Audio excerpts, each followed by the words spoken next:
Alright, so I think we're live again.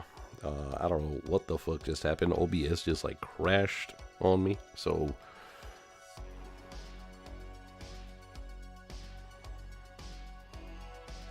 let's see, man. Hopefully this is gonna work, man. This is fucked.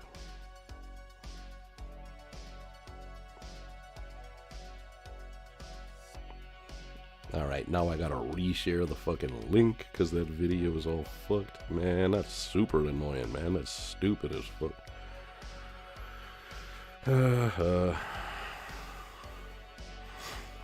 Edit. Let me take that link away. Put the working one. Bam. Hopefully we have no more crashes this time. So yeah, as I was saying, man. Captain Planet. I don't know which one was which. Like but it worked with hot and cold water. So you either put like hot water on them to make them all polluted, and then you put cold water on them to change them back to normal. So that was my Captain Planet figure when I was a kid, and I loved that thing, man. I had that for years. I played with them all the time, and yeah, good times, man. Good times. So yeah, I say I was maybe more of a Turtles fan than I was Captain Planet, but I was a pretty huge Captain Planet fan as well. But anyway, that's all of the kind of little collectible sort of things that I got this week. But besides that, I have been on quite a Blu Ray buying spree lately, I would say. So yeah, we're gonna go ahead and get into those now. So yeah, let's get to it. Now the first one I have here is something, if you watched my live stream last night, I was actually talking about this last night. So that's what inspired me to make this video today, of course. And that is the Nightmare on Elm Street collection. The original first 7 Nightmares, as you see there.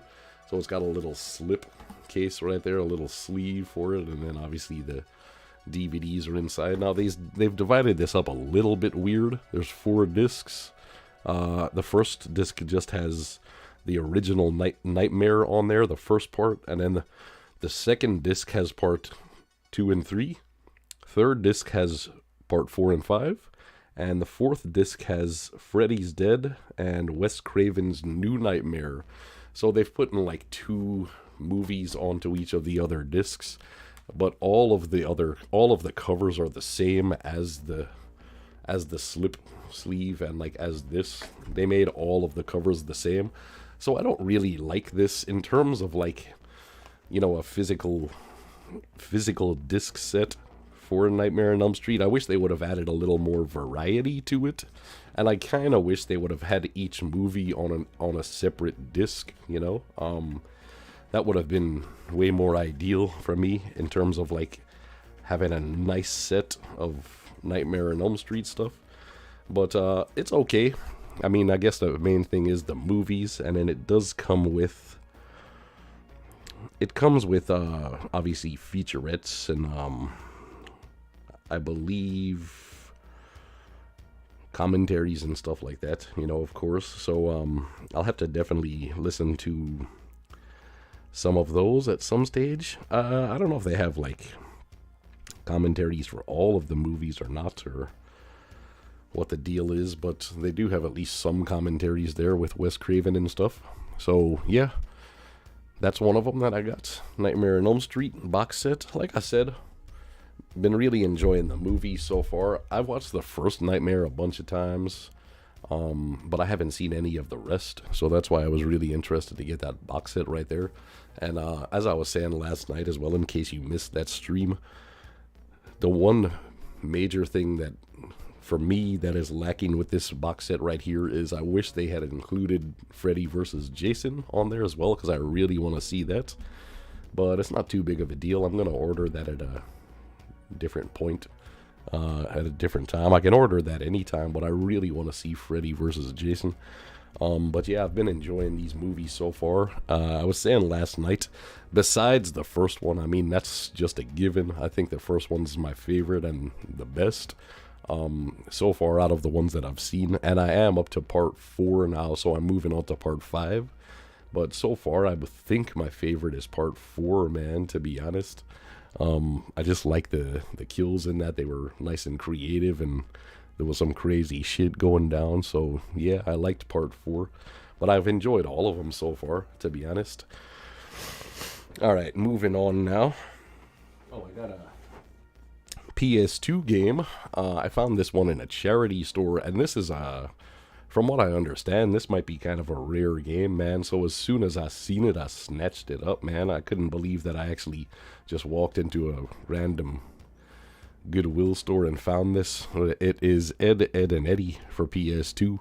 So you know I was standing in the thrift store, like checking how much this shit is worth on eBay, man, or Amazon. And it ranges, man, in price. There was some selling for like 25. There was some for like 50. And luckily, they didn't know what they had on their hands in the thrift store. So I paid a cold £1 for this bitch, man. I couldn't believe it, man. But regardless of like what it was worth on Amazon and eBay, I was picking it up anyway. Because for some reason, I remember hearing that this game is kind of hard to find. So immediately, as soon as I seen it, I had to have it. So £1, man. I got that shit for a steal, literally, man.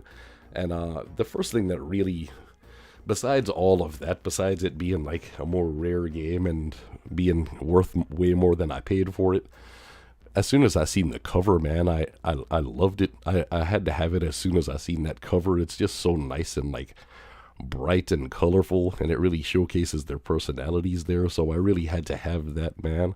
You can see the back there too. I'm trying to like reduce this glare as much as I can here. I'm sorry if it keeps interfering, but it is what it is. I have a ring light over here to my right side just to have better lighting in the videos. But yeah, really good find right there, man. Ed, Edd n Eddy for PS2. I don't know if I'll be playing that anytime soon. Actually, you know what? I think that, I mean, I have my PS2 sitting right here on my shelf. I should get like a new capture card and like an upscaler and stuff, and do more like, do some PS2 live streams. Let me know in the comments if you guys would like to see that. I think that, I actually think that I should start doing that, to be honest, man, because I haven't played any PS2 in quite a while. I think the last game that I played on my PS2 was like Spider-Man, and I also played Lord of the Rings. I think it was Return of the King that I played, but that was pretty cool, man. So yeah, I should actually live stream some PS2 gameplay again. It's been a long time since I've done any PS2 games on my channel. My first 2 or 3 videos on this YouTube channel, they were actually me live streaming a PS2.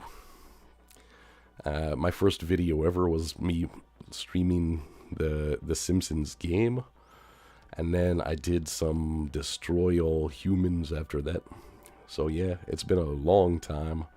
But I've played PS2 in my own time, like outside of live streams as well, you know, after that. But I think those were the last PS2 games that I streamed. No, actually, I've played PS2 games, but like on my PS4, you know what I mean? They weren't actually on my PS2 system when I was like live streaming them on YouTube.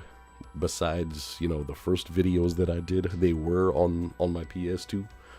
But I think that capture card like ended up breaking or something, or I lost it.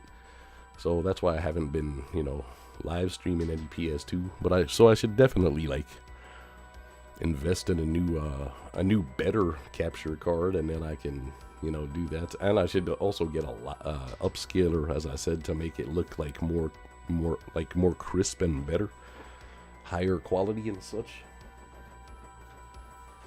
Alright, and next here is another game I got, PS5 game. It is In Nightmare. Now, I had never heard of this game. I guess it's like a little indie title. As you can see, I still haven't taken it out of the packaging. I got this one actually quite a while back, but I just haven't showed like any of the sort of physical media that I've bought recently, so I decided to put this one into the pile too. You can see there that I paid $10 for this. I don't know anything about this game. But I just bought it because it was $10 for a PS5 game, brand new, and I figured I'll probably never try this one, to be honest, but I just want to kind of keep it because I feel like in the future this one might be a little harder to find. Maybe it's like not that popular of a title and they didn't make too many copies of it. I'm not sure, but that was my first initial thought when I seen it, and I said to myself, for $10, because it's made by a smaller company too, Maximum Games. I've never heard of them. But I said to myself, for $10, I might as well just pick it up while I see it. So yeah, that's In Nightmare. All right, I think that's the last of the games that I've bought. So the rest will be all Blu Rays. I think. Don't quote me on that, but I think it will be all Blu Rays. All right. Starting out strong here, man. One of, if not my favorite movie of all time. And probably my favorite John Carpenter movie of all time, The Thing. John Carpenter's The Thing, of course. Not the original, not the shitty-ass 2011 remake or whatever. I've never watched that and never will. But John Carpenter's classic movie, The Thing, on Blu-ray. Now, of course, I've seen this movie many, many times, but I just had to get the physical copy of the Blu-ray, man, to have it in the most kind of nice, crisp, clear quality that I could have it. I know I can get the 4K Blu-ray as well, but I don't know if they actually have that. I haven't checked the 4K, Ultra HD Blu-ray. I actually don't have many of those ones. I might have some in here, but I don't have many. I've mostly just collecting like regular Blu-rays at the minute. But yes, John Carpenter's The Thing. Like I said, this may be my favorite movie of all time. The effects, the setting, the story, the characters are all great. There's like never... This movie is edited and it's just done in a way. Everything in this movie is done to like perfection for me. There's never like a dull moment in that movie. There's not a second of film on that is wasted with anything. It's like completely like it's just so like fully realized and like packed tight, and just like, to me, it's just a perfect movie the way everything goes. I never get bored of that movie no matter how many times I watch it. And like I said, I love the characters, Childs and McCreary and all that. I probably said his name wrong, but you know who the fuck I mean. I know I'm saying it's my favorite movie and all that, but I'm just excited, and I'm talking about all these other movies. But yeah, all these, this is my favorite movie, believe it or not. Yeah, I mean, I find it hard to like give a absolute statement of that, because I do get into I obviously get into different moods, and for me, like, picking a number one movie of all time is kind of a strange activity. I think there's too many great movies out there to really do that, but on most days, I will say John Carpenter's The Thing is my favorite movie. But we shall see. There might be some other ones in the collection that could take that spot for me on certain days, But yeah, The Thing, man, amazing movie. Music as well. I forgot to mention the score, of course. Now, John Carpenter didn't do the score for this one, but I feel like this score is very John Carpenter still, even though he didn't compose this particular movie. John Carpenter is one of my favorite directors, man, because of his style of filmmaking and like his skill level in filmmaking. And of course, as well as that, he's like an amazing like composer and musician, man. So this guy is like super influential to me.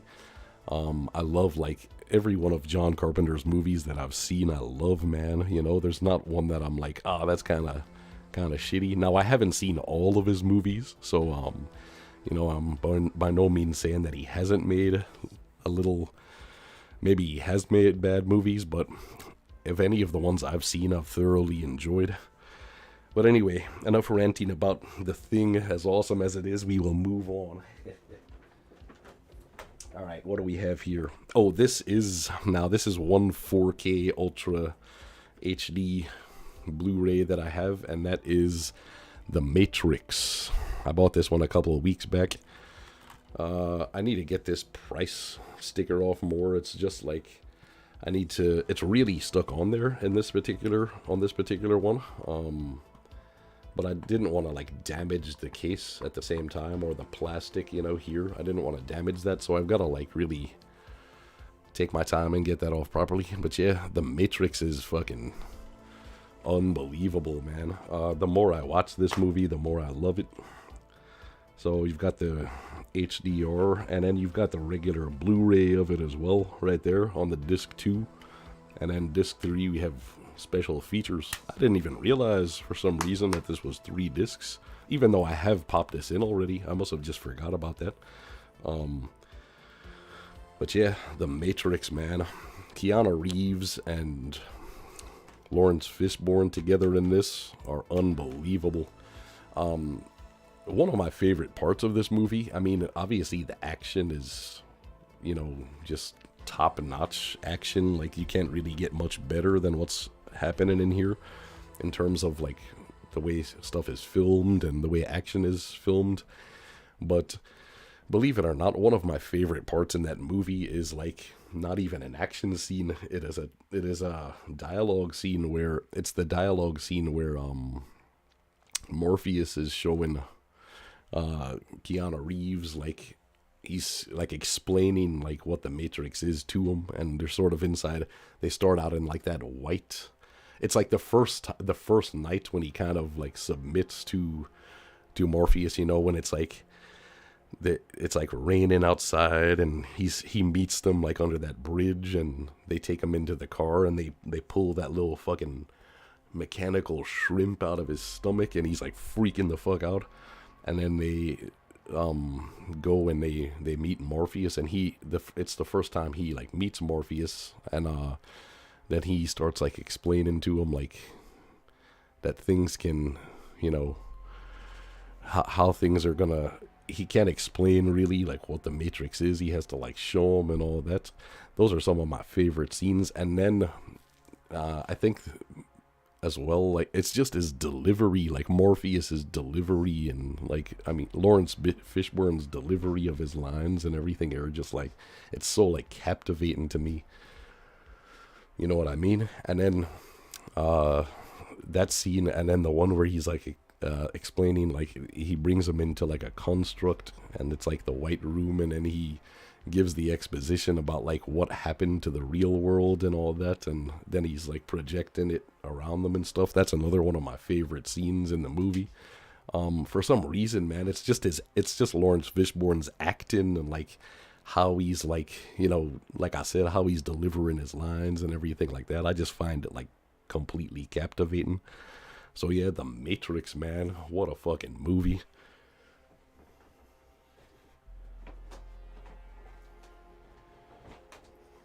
All right, here. Oh, yes. Here we have another movie that I love, of course. If you know what this t-shirt is that I'm wearing, if you know what this reference is, you already know what it's gonna be.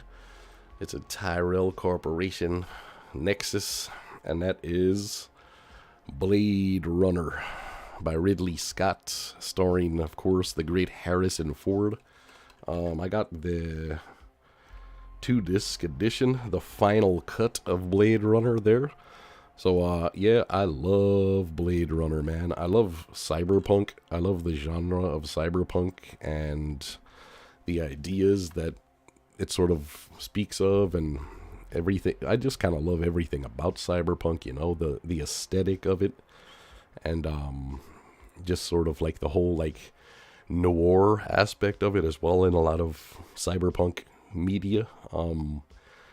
Cyberpunk is a genre that I just really enjoy, and but especially for the ideas that it sort of, lays out in front of us, like how much technology is too much, and how that really sort of starts to negatively affect us rather than, You know, it looks good from the outside, and everything appears to be, ooh, look, everything's so nice and beautiful, bright lights, but underneath it kind of, you know, destroys us in a lot of different ways. Obviously, in Cyberpunk, they explore how you can modify your body and stuff like that, and it can essentially change you into a new person if you change too much. Or, of course, that's one of the arguments to be had within Cyberpunk as well, as how much of us is us, you know? So since they're able to, like, transfer their consciousness to a different shell, essentially, does that mean that we're still the same person? Or, you know, what makes us us and what gives us our identity? So, yeah, that's some of the stuff, that's some of the sort of layers to Cyberpunk that I really enjoy. As you can see from my background as well, I recently got 2 McFarlane figures from Cyberpunk 2077. Actually, I haven't showed those on camera yet, so I'll probably go ahead and do that now since we're on the subject of Cyberpunk. But, yeah, this is 2 McFarlane figures that I've gotten from Cyberpunk 2077, of course. And, of course, right after we spoke of The Matrix 2, we have Johnny Silverhand, of course, played by the great Keanu Reeves. So, that's the first one right there. And then we have the main player in the game that we play as, V. And we got him with his katana and his submachine gun, his handgun, and all that. And then the clothing that you sort of start out in the game with, I guess.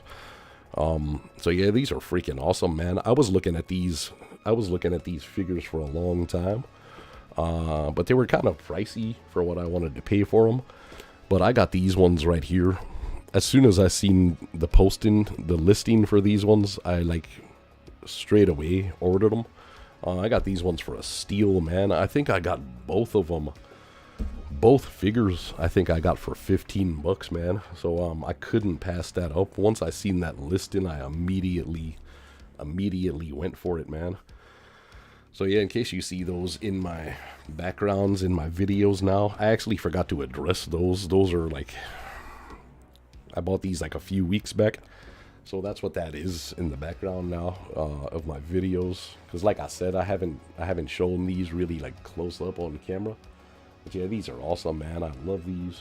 Oh, and Johnny Silverhand has like a bottle of alcohol, I suppose, and then another replacement hand. And he also has his electric guitar there. You can't really see it on camera at the minute, but it's down there to his left side. So yeah, those are awesome. I thought while we were on the subject of Cyberpunk, I would show those.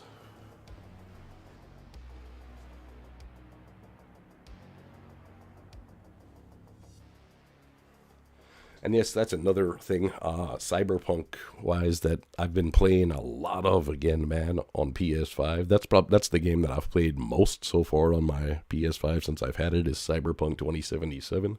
Again, just the Cyberpunk genre in general being awesome to me, and that game also brings up a lot of those ideas that I was talking about in terms of like Blade Runner and Cyberpunk stuff in general.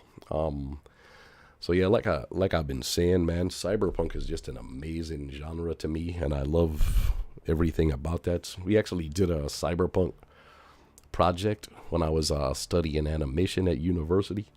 We had to build like a sort of cyberpunk city diorama, and that was like the project that I maybe worked nearly the hardest on. I think that was like probably the second hardest project that I did. I'm actually, in terms of like stress levels for me, man, that was the hardest project, to be honest. It kind of took me the longest time to do that one.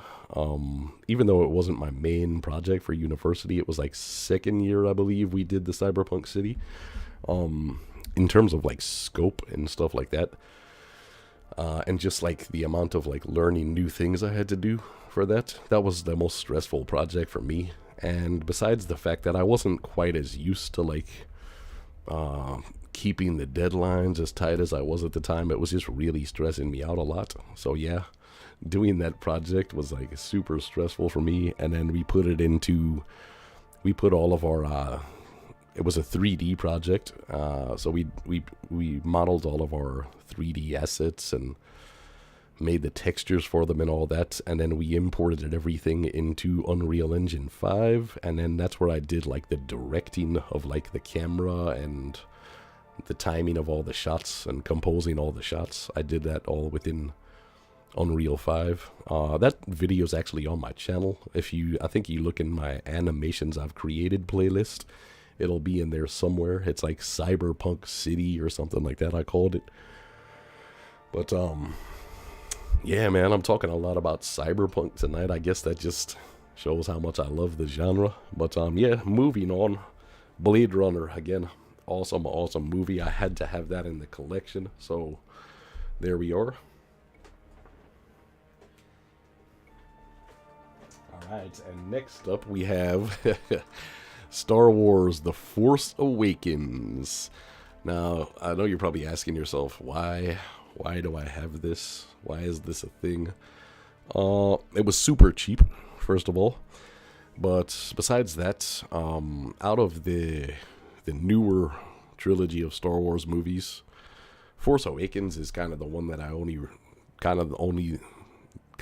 only one that I sort of like, to be honest.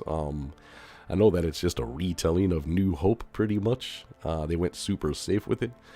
But I still like the movie all the same. It looks nice. And like I said, it was good to see Star Wars back at that time. And, you know, before it went terribly, terribly wrong with the new trilogy.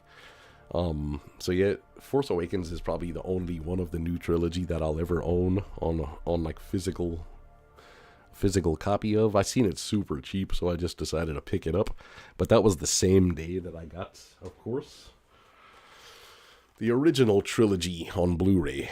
Now, this is the first time I've owned the original trilogy on Blu Ray, so I'm super happy to have that. I got a pretty cool cover of it, I think, and they all came in like one small case like this, which I'm kind of upset it's not a box set, but it's alright. All of the 3 movies are still in here, all the same, so that's the main thing. And I got this one for a pretty good price, so I figured, like, might as well pick it up in this format. So obviously we have the New Hope there, with Obi-Wan looking all mystical and shit. And then we have Empire Strikes Back, Chewie looking all dapper on there. And then, of course, we got Episode 6, Return of the Jedi, which is my least favorite of the original trilogy, but it's still alright. But, I don't know, man. A lot of the times I would say Empire Strikes Back is my favorite Star Wars movie. But more recently, I've been kind of feeling like maybe it's a New Hope, to be honest. But again, I always switch back and forth between New Hope and Empire Strikes Back. So it's always either one of those that are my favorite of the Star Wars movies. Prequels, I need to really rewatch episodes 2 and 3.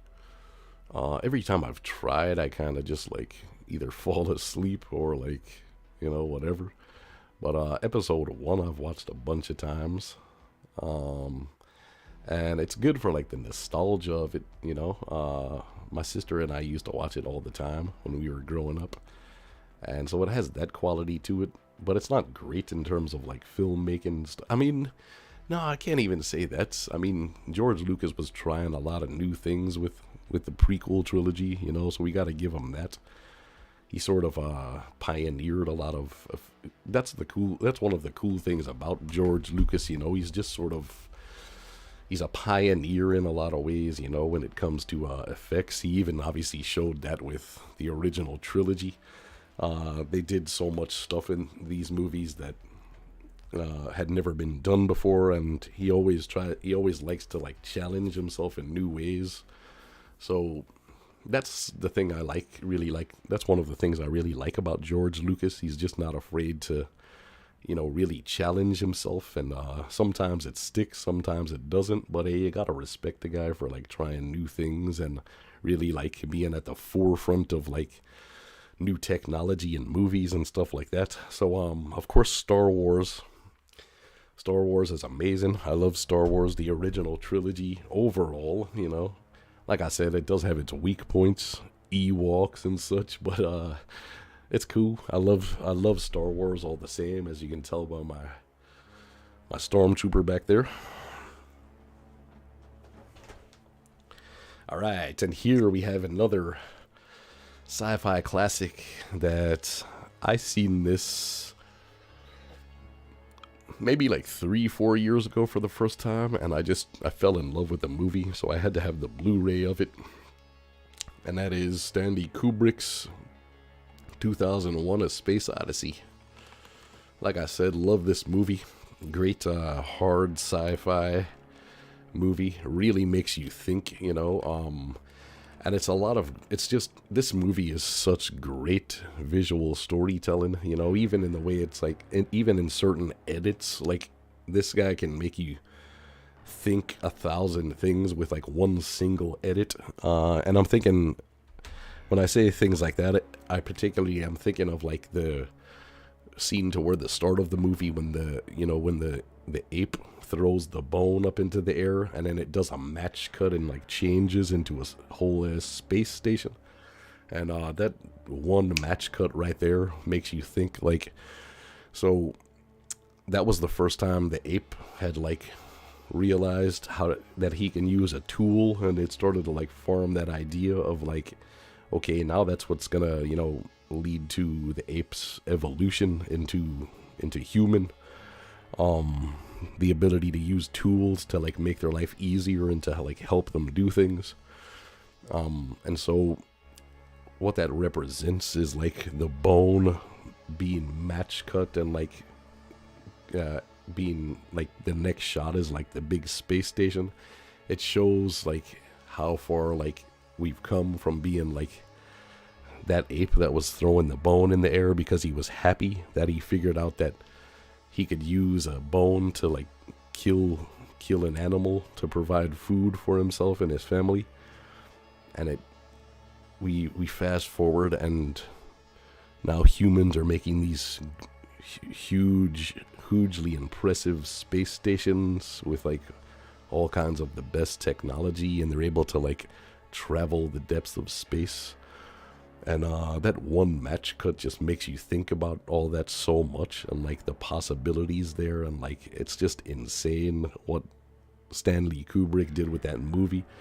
And yeah, I really love Space Odyssey, man. And then of course the ending with the baby and all that, and trying to like piece together and figure out what it all means. I love it. The visuals, unbelievable. Again, he was doing insane stuff with like effects and practical effects, and you know, digital effects too, I guess, at the time. Just insanely impressive stuff. He had like the big like turning the whole set would like rotate 360, and then they made that into like the, you know, the space station and the spaceship. Oh man, incredible stuff. It's like super interesting watching the behind the scenes on 2001: A Space Odyssey as well. Yeah, Stanley Kubrick is an amazing filmmaker, man. Someone else that I really look up to in terms of, you know, a creative.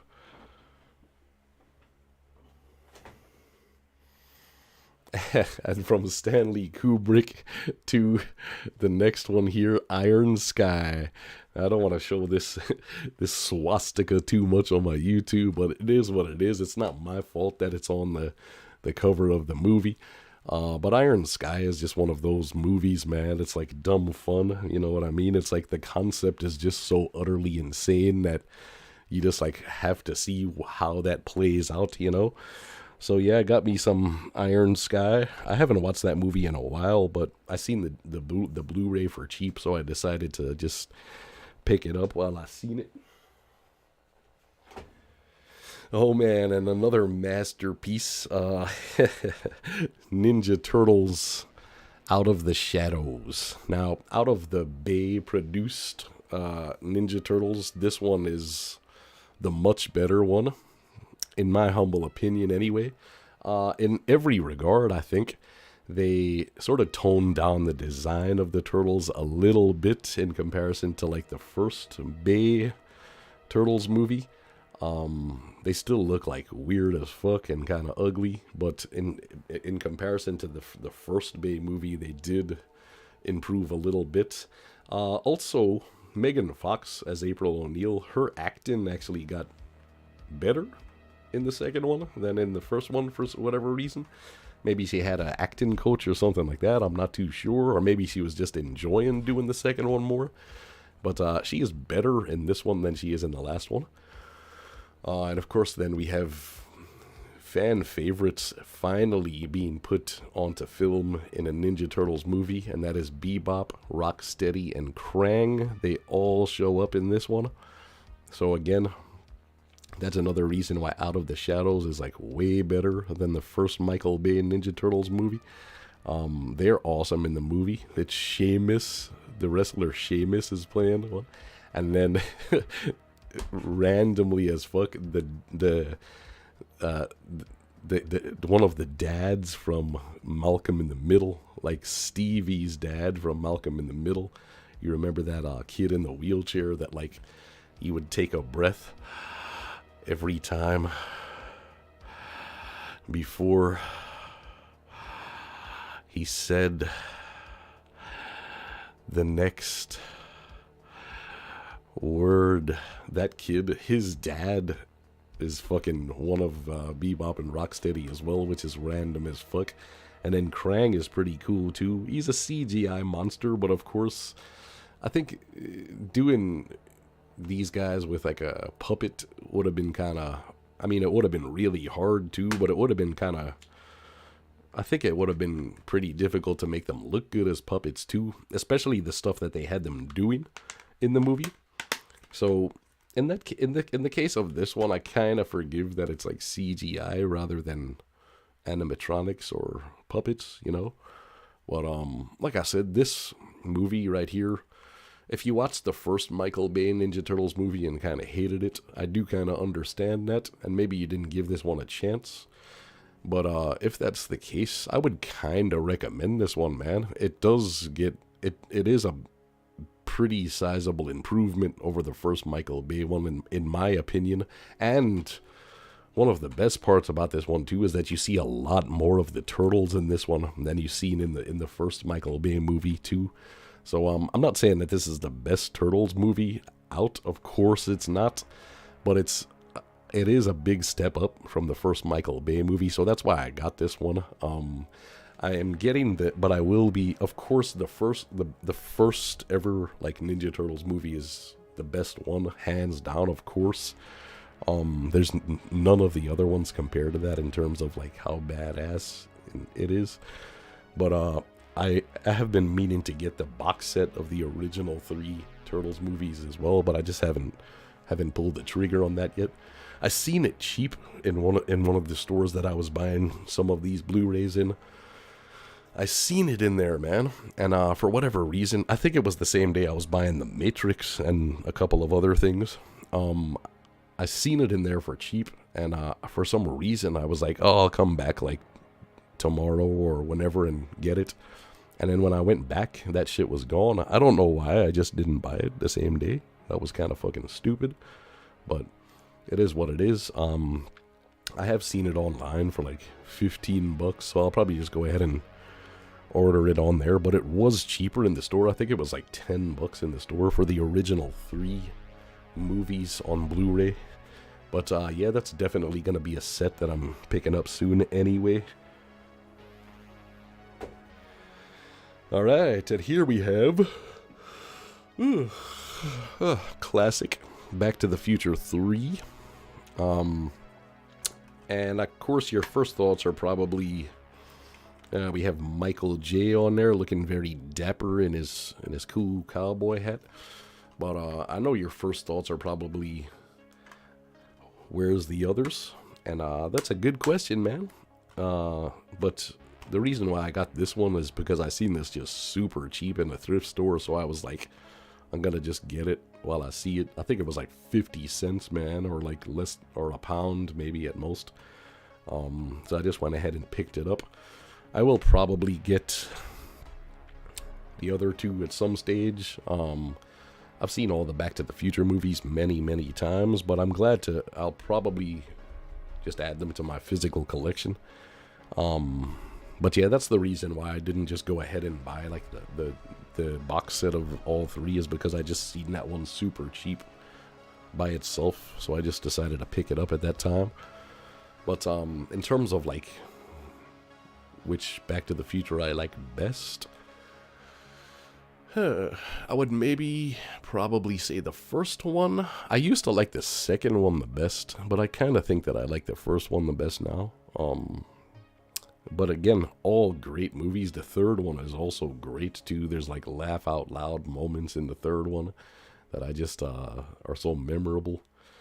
I love the part when when Michael J. Fox like walks into the bar, and there's sort of like the cowboy guys there, and they look at his shoes, and they're like, look at this guy's moccasins, you know, and then they're like, look who makes them, Nikkei. And, you know, he's like wearing Nike shoes, and then the cowboys, like, obviously can't register what that is, so they're like trolling on him for it. I think that part's fucking hilarious. I crack up at that every time. But yeah, that's why I only have the third Back to the Future right now. And another one, I think I got this on the same day in the same thrift store or the same charity shop as Back to the Future. And that is Terminator Salvation. Again, I don't think I've watched this one all the way through. I know this is the one where our friend here, Christian Bale, had his famous meltdown toward one of the crew. The person who recorded that audio is a hero. I'm glad that we got to bear witness to that meltdown. But yeah, again, I haven't seen all of Terminator Salvation, so I saw it there for cheap, and this is the director's cut as well. So I seen it in that store again for super cheap, so I was like, might as well add that to the collection. I have been meaning to I want to get my favorite Terminator movie is the first one. It used to be the second movie, but more recently, I'm like gravitating toward the first one as my favorite now. Better. I think the vibe of the first one is just like a lot more like horror driven kind of, and like just the way it's like filmed and like the vibe of the whole thing. And don't get me wrong, the second movie is amazing. I still love it, but I just kind of like the first one slightly better now. I think the story in the first one is also kind of better than in the second movie too. But the thing I love as well though is when you go from the first one to the second one, the twist that the second one creates is like also like, it's just genius as fuck and like amazing too. So I also love that. There's also something that I've been meaning to hang like right here on my wall, and that is I have like a Terminator book. Again, it sits beside these Batmobiles that I was showing earlier. My two Batmobiles here that sit on my mantle by my fire. I have like a big like Terminator collector's book that sits beside those, and it has all sorts of neat like collectible stuff from like Terminator 1 and 2 in there. And inside of it, it also has like one of my favorite things that comes with it is like it has the famous picture of Sarah Connor, the Polaroid that she gets taken when she's heading toward the border. She's like wearing the sunglasses and the bandana wrapped around her head and stuff. They included like a replica of that Polaroid in the book, and I've been meaning to like pin that up on my wall over here for a while, but I just keep forgetting to do it. But yeah, looking again at that Terminator Salvation reminded me of that. And of course, talking about which Terminator is my favorite and all that also reminded me of that. So yeah, I'll definitely have to do that with a quickness. I'll have to do that soon. Soon as I remember, I'll do it. But yeah, Terminator Salvation. All right. Oh, and I think I got this one in a thrift store as well. It might have even been on the same day again. Hellboy 2, The Golden Army. Now this is the Guillermo del Toro Hellboys. That newer one with David, the dude from Stranger Things. I watched that movie once and I'll never watch it again. It was horrible. But the first two Hellboys, the Guillermo del Toro ones with Ron Perlman, are some of my favorite movies. I love these movies, man. I've seen the first one a lot more than I've seen Golden Army. But I remember the few times that I've watched Golden Army as well, I really love this movie. So I was super happy to find that, and again for really cheap. I think that was like £1 as well. This is the 2-disc special edition, so I'm guessing it's like a lot of nice special features on there. It doesn't really say. Oh, it's a DVD. So it comes with the Blu Ray and the DVD. And then let's see what it has in terms of special features. There's a commentary with Guillermo del Toro, and then there's another commentary with the cast, Jeffrey Tambor, Selma Blair, and Luke Goss. Oh man, why did Ron Perlman not make it, I wonder? But that's cool. So like 2 nice commentary tracks there. I would probably listen to the one with Guillermo del Toro first to see what his sort of ideas are behind everything, but that's awesome that that's included with it. So yeah, Hellboy 1 and 2, fucking love those movies, man. If you haven't seen those, what's wrong? What's the matter? Do you need a hug? Watch Hellboy 1 and 2. Oh, okay, I did have another game, PS5, Hogwarts Legacy.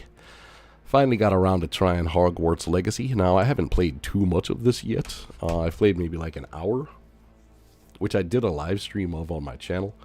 And the funny thing about that is, for whatever reason, the day that I chose to like start playing this game, I was really like hyped when I was like getting started, and I was really excited, and I was like full of energy about it. And if you go and watch my live stream on that, I think it should be in a playlist of its own, just, you know, Hogwarts Legacy PS5 or whatever, if you look down in my playlists.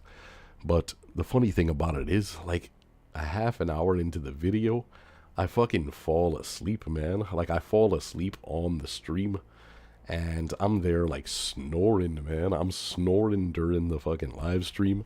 I'm sitting on my sofa, like, sleeping. I don't know, I forget how long I'm sleeping for in there, maybe like 15-20 minutes. Like, for real, I fucking fall asleep during this live stream, and I'm like snoring like a motherfucker, man.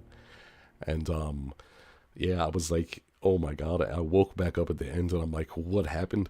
I don't know. I don't know how long I was passed out for, and this and that. And but I got to the stage where I am getting ready to attend my first class, so I haven't played the game since then.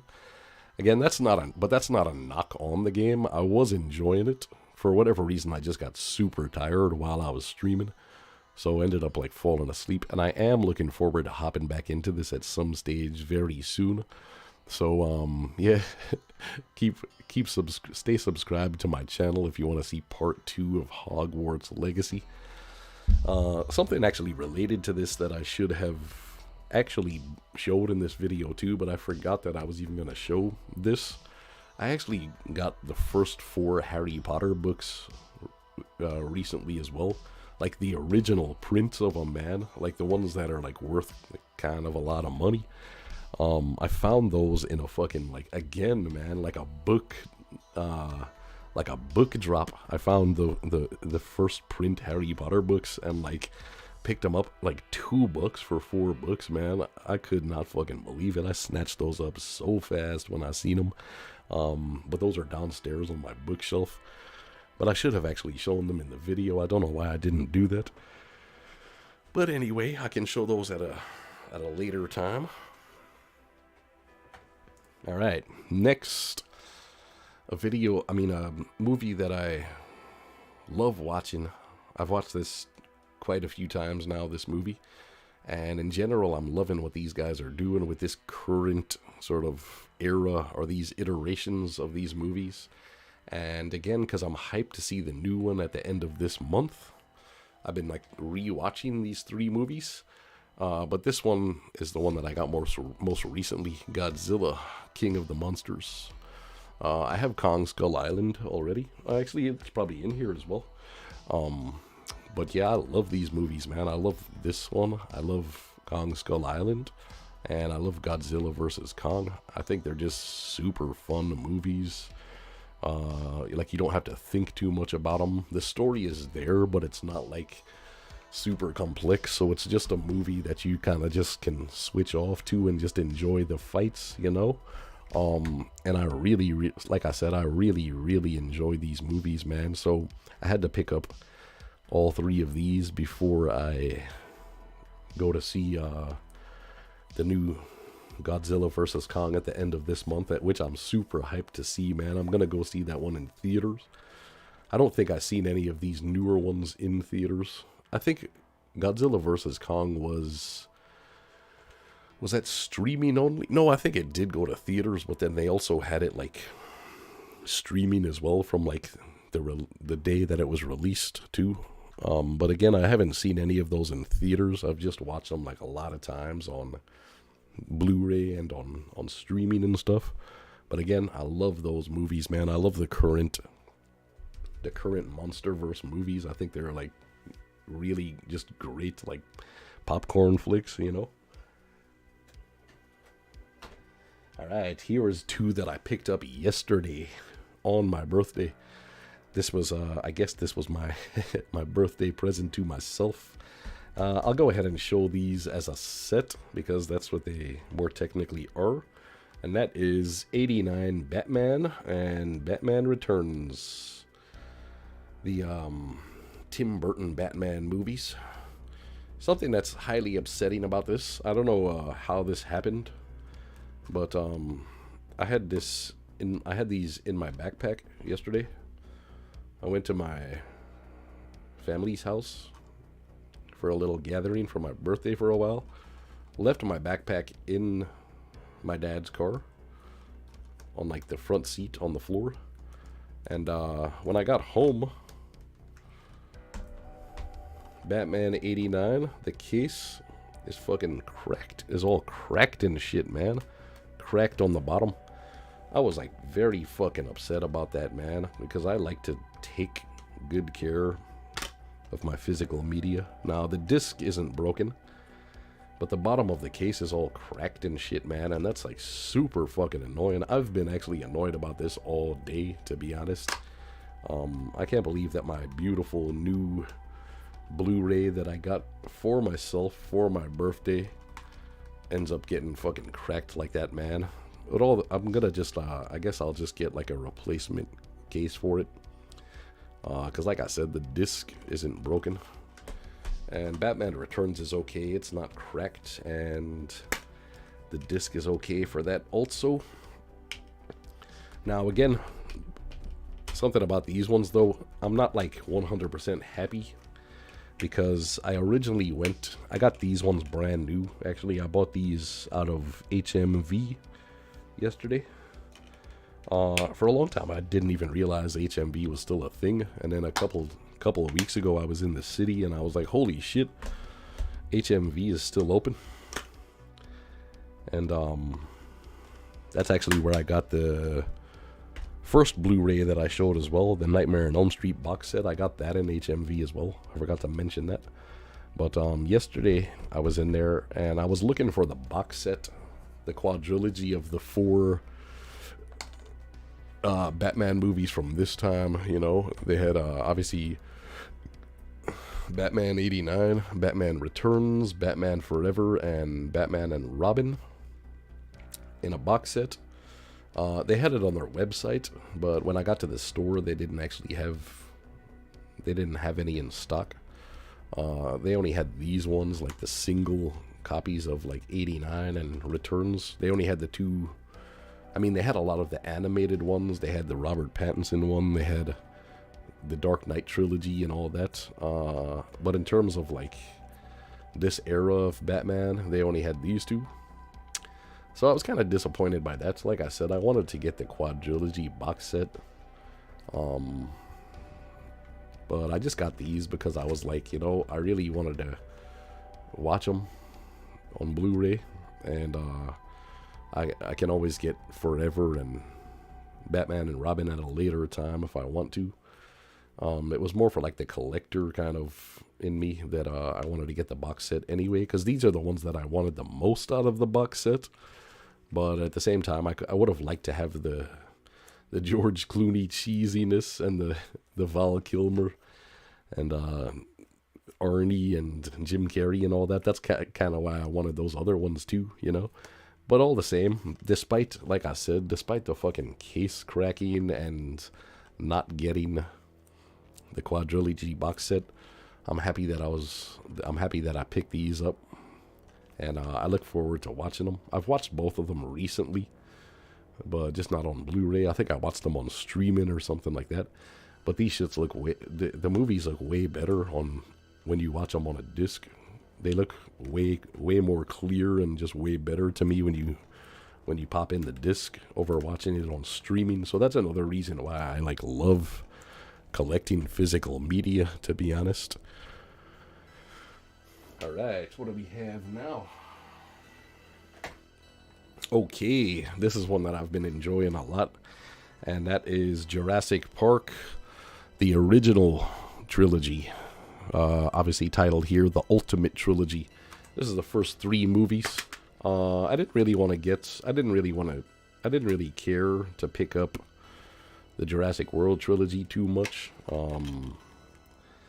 But I was really excited to get this one, the original trilogy, because obviously these movies are so much better than Jurassic World.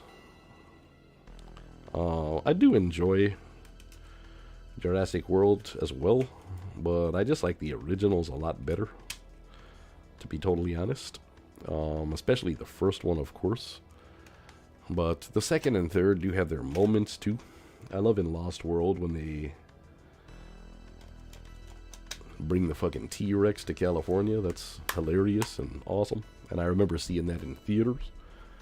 And then we also seen the third one in theaters as well, my family and I. I was, I guess, too young to see the first one in theaters. But I always wish that was a movie that I got to see in theaters when it came out. 94, I guess I was 7 years old. Oh, maybe I wasn't too young, but I don't know. I don't think my parents took me to see the first one in theaters for whatever reason.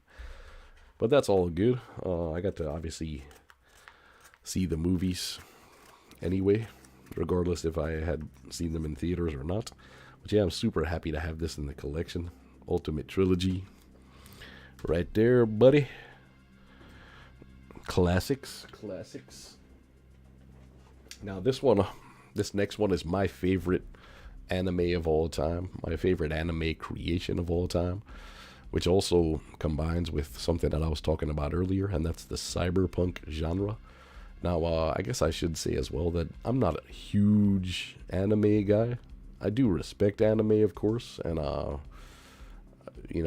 don't hate on people that do like it, but I'm just not the biggest fan. I've been watching more of it recently, but again, I haven't. There's like so much anime that I missed out on growing up. Like I watched some Dragon Ball. I watched Pokemon, first generation, when Pokemon first became huge in like the States.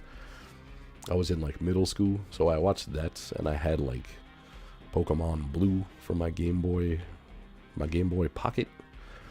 I wish I still had that game, man. If you see the prices of that now, you would flip your shit. So I wish I still had my copy of that, but unfortunately I do not. It just got lost somewhere as well, which is really heartbreaking. It's like, man, I had like a pouch full of original Game Boy games, and it was in there, and I just lost that pouch, man. I don't know what the hell happened to it. So yeah, that's fucking heartbreaking, man.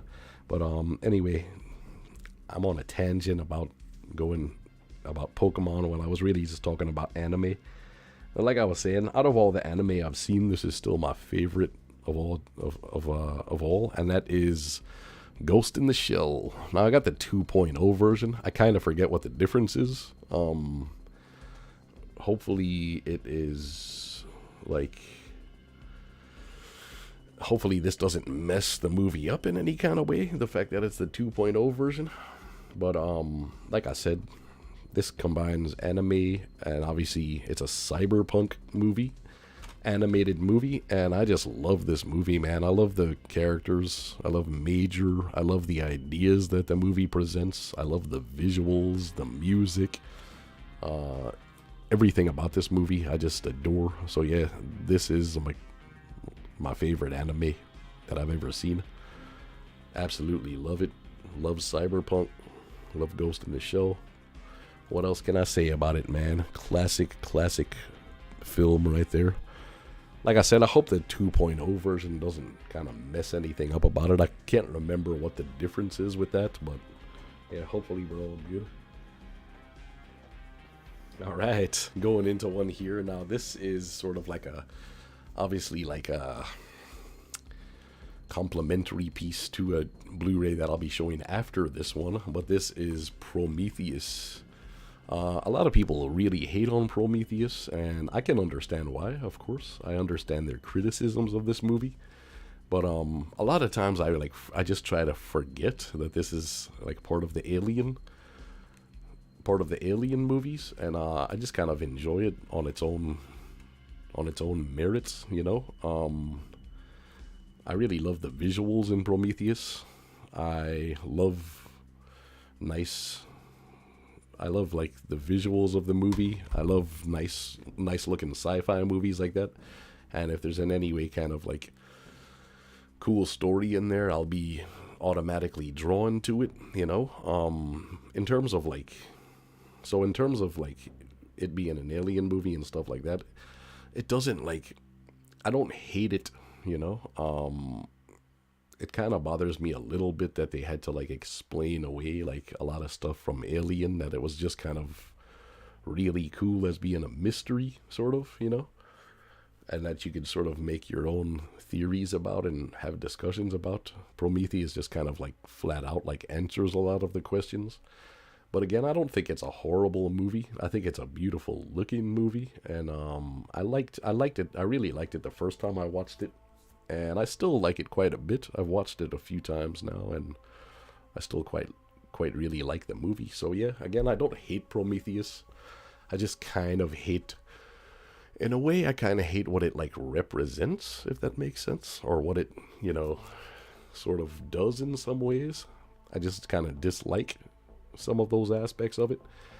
But again, when I'm watching it, I'm able to sort of separate it enough from like the Alien franchise to just say, you know, this is a pretty cool sci-fi movie, and I'm enjoying what I'm seeing. So, like I said, I look at it through that lens, and it's not, I don't feel like a real hatred toward it, you know. So I was saying that as a complimentary piece to the next thing that I'm showing, and that is because I also picked up the Alien Anthology. Now this is fucking awesome. And this is what I was also saying something earlier when I was talking, way back when I was talking about John Carpenter's The Thing, and saying that was my favorite movie. But the contest to that, and when I said like there's certain days when I might change that to something else, and that is Alien, the first Alien movie. Oh my god. Oh my god. This movie is fucking immaculate, man. It's so fantastic. You know, a lot of people like the second one, Aliens, the James Cameron one, and I like it too. I like it for what it is, but I prefer the first one, man. I prefer Alien over Aliens a lot, because obviously it's like horror sci-fi. And I just fucking love what they do. I love the vibe of the movie. I love the visual effects. I love the way it's filmed. I love so much things about this movie, man. The way, the direction, the directing in the movie. Obviously, there's a lot of contention about, you know, obviously the creator was not Ridley Scott. Ridley Scott kind of just lucked his way into like making Alien, the first one at least. And then he just got all the credit for it, but it was actually Dan O'Bannon that, you know, created the concept for the movie, and like he already had like most of the ideas going, and he was already making the movie. But they just found him, like, for whatever reason, they just didn't like working with Dan O'Bannon, so they kicked his ass out and brought Ridley Scott in kind of last minute to finish off, and then he got all the credit for the movie, which I feel is wrong, you know. I feel like you should separate the art from the artist, and they should give Dan O'Bannon his credit where it's due, because like I said, he's the creator of this fucking thing, man, and you kind of hardly hear his name being attached to it. It's always Ridley Scott's masterpiece and all this, but it's like, not really, man, not really. So yeah, I can understand if Dan O'Bannon is mad as fuck about that. I would totally understand, you know. I'd probably like see Ridley Scott and want to punch that motherfucker, to be honest, if I was Dan O'Bannon. But yeah, this is an awesome anthology set right here. Again, I love the cover. The cover is awesome, showing the xenomorph on there in all his nice glory, and then the back it kind of shows little slips of each of the movies that are included. And here we have the first 4 Alien movies on this box set, and these were the only ones that these are the only ones that I wanted anyway, besides Prometheus, like I said. So I got that one separately. But I did not want Alien Covenant, and I didn't want like the Alien versus Predator movie, so these ones are the ones that I wanted. Like I said, the first one, depending on which day you ask me, it's either this or John Carpenter's The Thing. That is my favorite movie of all time. I mean, soundtrack, oh my god. And of course, Aliens. Like I said, I don't want to make it seem like I don't like Aliens. I really do. I love Aliens. I love that James Cameron took it in a different direction. And of course, I love James Cameron's directing and his creativity around this time. You know, this was around the time of like Terminator 1 and 2, and then he was doing Aliens, and he was doing fantastic movies at this time. So I don't want to take away from what James Cameron did with this one either. I love that he went in a different direction, that he went action sci-fi rather than horror sci-fi. I think that's really awesome. I think that's an awesome idea for a sequel, and I really loved what he did with it. But from my personal taste, I just prefer the first Alien a little bit better.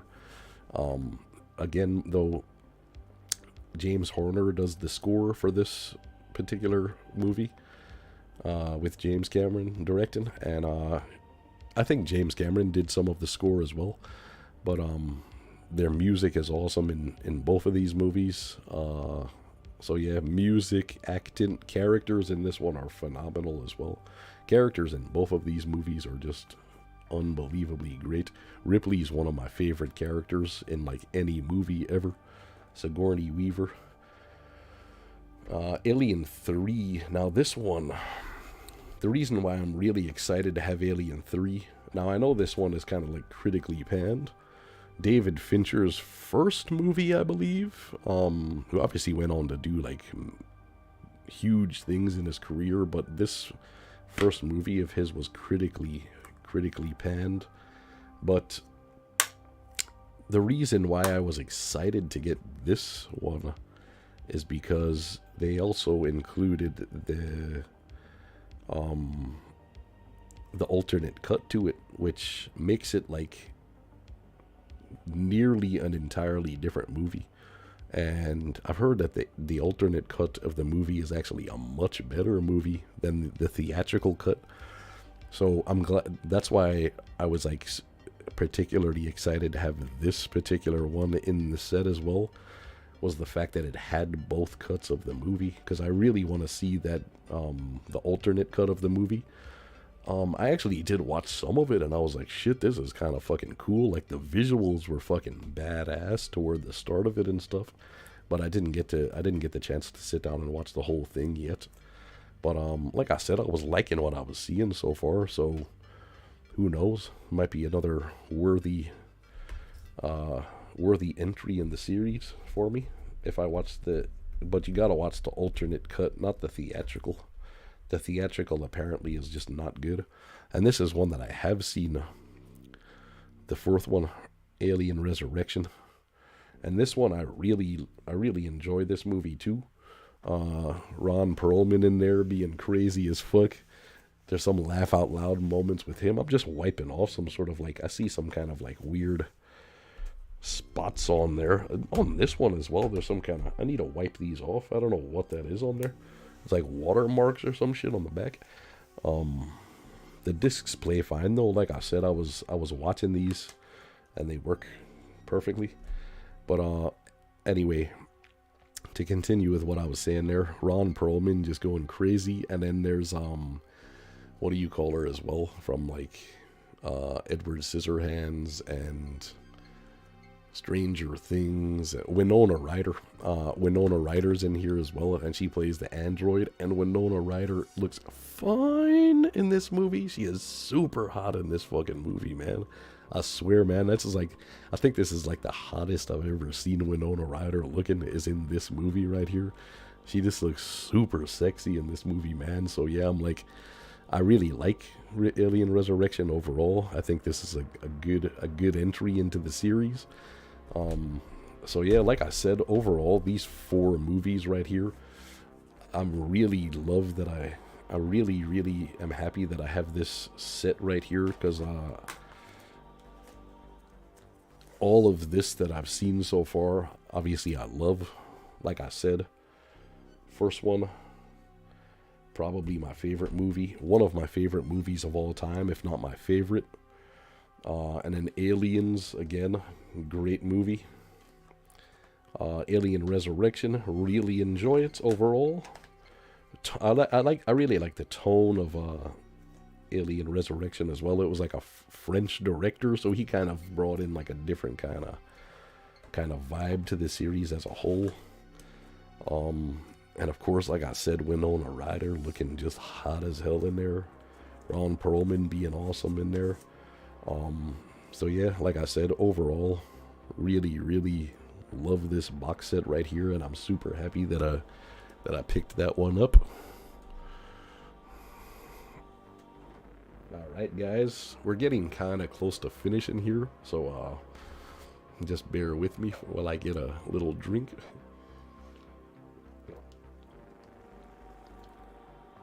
Yeah. Oh damn.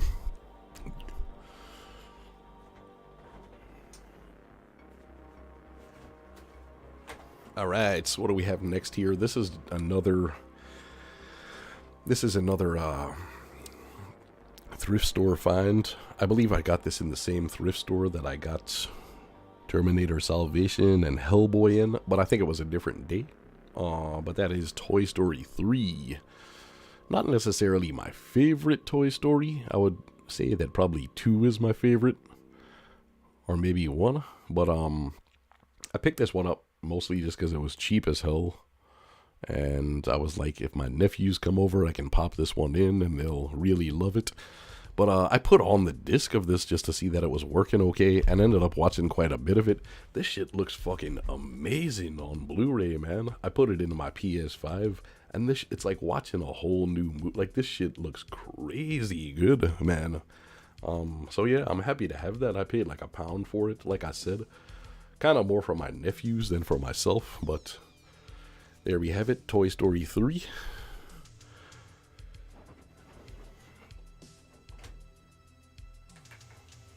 Alright, and again, with the Monsterverse, I picked up Kong Skull Island. Again, really love this movie. Just super fun. Just simple kind of story behind it, but just pulpy, good, wholesome fun, you know. More movies should be like this, man, you know. Just have a good fucking time and enjoy yourself. I mean, it's a giant gorilla. It's not exactly gonna be like high art, complicated filmmaking or storytelling, but they've really like mastered what it is, you know. I think they're getting really good at like capturing the essence of like what these movies should be like. I feel, you know, just a fun time overall. Like I'm never bored watching these movies, and this one is like beautifully shot as well, man. The guy that directs this one is actually gonna be doing the he's gonna be doing a Metal Gear Solid movie, so I'm excited to see how that turns out. But and this is the same director as well that took shots at Cinema Sins, which is awesome, man. I respect him for doing that, man, because Cinema Sins are fucks, you know. I really don't like what they offer up to the table in terms of like internet discord on movies and being critical on movies, because it makes, they sort of have added this negativity to like to reviewers, you know, this cynicism, and it's just absolute bullshit, because a lot of people, you know, they have people that defend it, saying that it's a satire and all this, but then at the same time, a lot of people don't get that, so they take that as a way to like critique movies for real, if you know what I mean. So that when they're watching movies, they're like thinking about all this kind of stuff that CinemaSins says, and then they're like making these stupid, invalid criticisms on movies that don't make any sense and that don't even make movies bad, and they're like convincing themselves that it does make movies bad. And it's just, I don't know, man, it's just like this whole thing like surrounding like them. I don't even really want to get into it, man. I could talk about that for like an hour on its own, but I just really don't like what CinemaSins has like kind of created in that space, you know. So I'm glad that this guy that made Skull Island called them out on their shit, you know. But yeah, like I said, Kong, Skull Island, and Godzilla and those MonsterVerse movies I'm really loving, and I cannot wait till the end of this month to see the new Godzilla vs. Kong. Alright guys, and we reached the last one here. The last Blu-ray that I've picked up recently. I bet you'll be sad that this is coming to an end. But again, a series of movies that I absolutely adore. But I had to pick up probably my favorite in the series, if not one of my two favorites of the series, and that is John Wick 2. Oh my god, man. Oh my god. These movies, man. Holy shit. I mean, the action, the cinematography, the way they handle the camera, and the stunt work, the choreography. Oh my fucking god, my friend. Just beautiful art. I mean, like, these are works of art, you know what I mean? It's like really showcases the art of filmmaking in just awesome ways. I love the John Wick series. But I would have to say probably either 2 or 3 are my favorite ones. Don't know why. I just feel like the action in those ones kind of just stuck with me more. Even though, I mean, the action in all of them is fucking incredible. Don't get me wrong. But for whatever reason, like 2 and 3 just like stuck with me more above like 1 and 4. But again, I love all of the movies. But that's just the way I feel. I was like cheering like a motherfucker when first time, I mean mostly every time now, but especially the first time when I found out that John Wick's name in the movie is Jonathan. Obviously because my name is Jonathan, and I think Keanu Reeves is awesome as fuck. I love what he does in these movies. I think he's a cool person. I think you know, overall, I love a lot of his movies. I love Cyberpunk 2077, as I was showing you earlier. So when I found out that his name is Jonathan, I was like fucking like shouting at the screen and shit, man. I was so happy that like an action star is named after me, and not only that, but it's like one of the most badass action stars that you can ever like hope to imagine, you know. So it was like such a proud moment for me to be named Jonathan. When I heard that, I just was so hyped up, when I found that out. And I was like, come on, keep calling him Jonathan, man. And when they kept calling, every time they call him Jonathan, I'm like, yeah, But yeah, like I said, John Wick, love those movies so much. I mean, everything about them is just like next level, I'm like watching it, and I'm like, he's like riding motorcycles. He's like doing crazy driving in cars and motorcycles. He's doing crazy shit with like katanas and guns and knives and all sorts of cool weapons. And I'm like, this is just like everything like cool and manly like rolled into one damn movie, and I'm here for it all the way, man. I love the John Wick movies. And again, Lawrence Fishburne returns to act with him again, and he's awesome in the movies too. So it's awesome to see, it's awesome to see Morpheus and him back together on screen again for these movies too. But yeah, like I said, I really love the John Wick movies. So 2 is the first one that I picked up, because like I said, it's either 2 or 3 that are my favorite. But I'll probably end up getting all of those eventually as well. But yeah, guys, that does it for my Blu-ray pickups this week.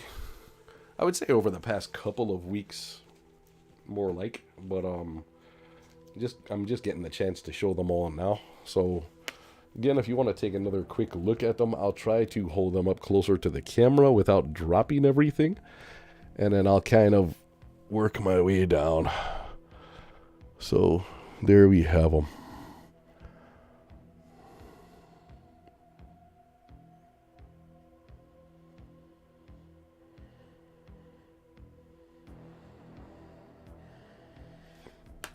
And again, all of these movies are movies that I really love. I haven't really bought any, I guess, besides like, I wouldn't even say that I mean, I love Toy Story as well, but that one was more, like I said, kind of more for my nephews than for myself.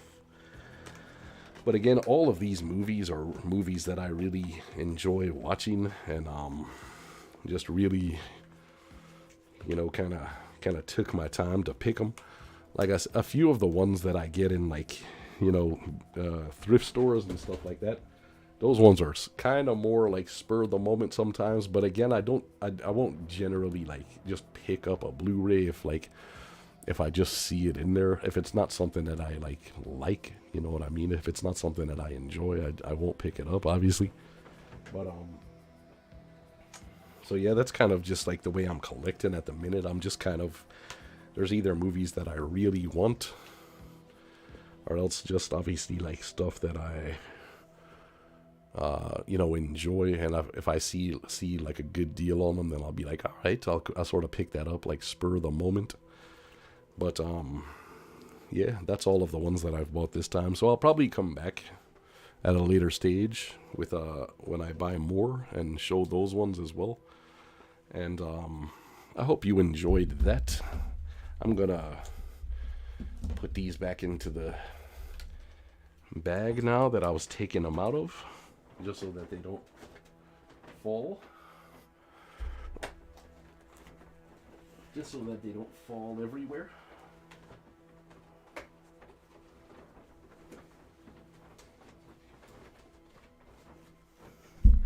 Ow! So I should have actually just kept those up in the back right here, before I was like ending the video, but that's fine. I'll put some of them there. Oop! I just knocked over my my pop figures while I did that.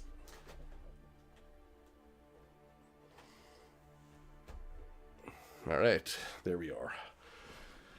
So yeah, guys, like I said, that's my new pickups for these past couple of weeks in terms of sort of media things that I bought anyway. I've been on quite a spree of buying new sneakers as well lately. I've picked up about like 4 or 5 new pairs of sneakers too.